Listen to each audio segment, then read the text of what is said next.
I'd like to take us a little step back and explain a bit the process of the EU data protection reform, because I think that's relevant. As Lillian here has already shown, there's a reason why we're doing all this. There's a reason why we want to change the current EU data protection directive. It's the current gold standard in the world, but we can improve it.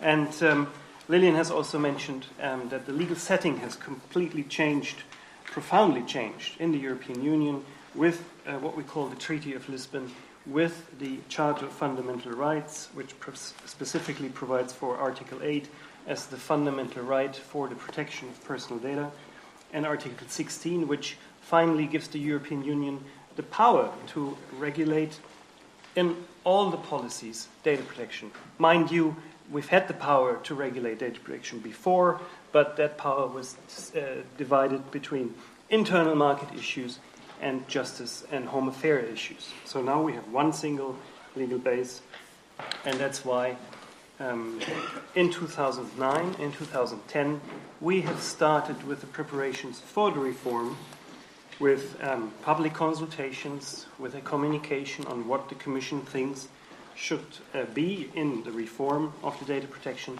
legislative framework. With then again in 2010, 2011, another public consultation, us working very hard, intensively in the team on the mandatory impact assessment, because some of you might know it.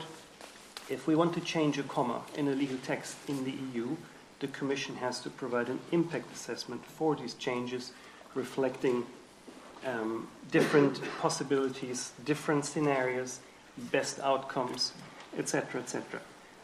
Which then finally, in 2012, in January, led to the presentation and adoption by the European Commission of the European Commission proposals, a regulation and a directive.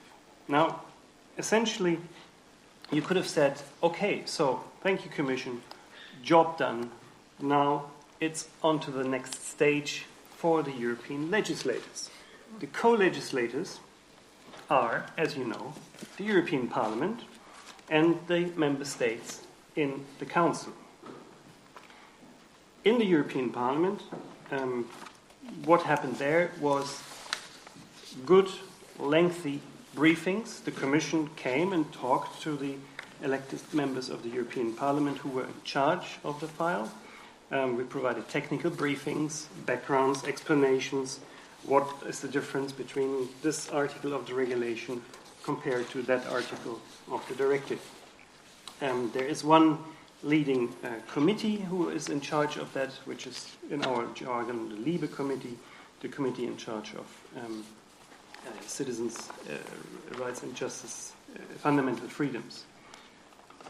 The MEPs who were in charge of this were not only getting technical briefings from the Commission, they were also getting technical briefings and suggestions for change from the lobbyists. There was a huge, massive lobby activity, which by itself is not bad, but you could clearly see that some of the proposals coming from stakeholders were clearly not aimed at improving the level of protection in the European Union.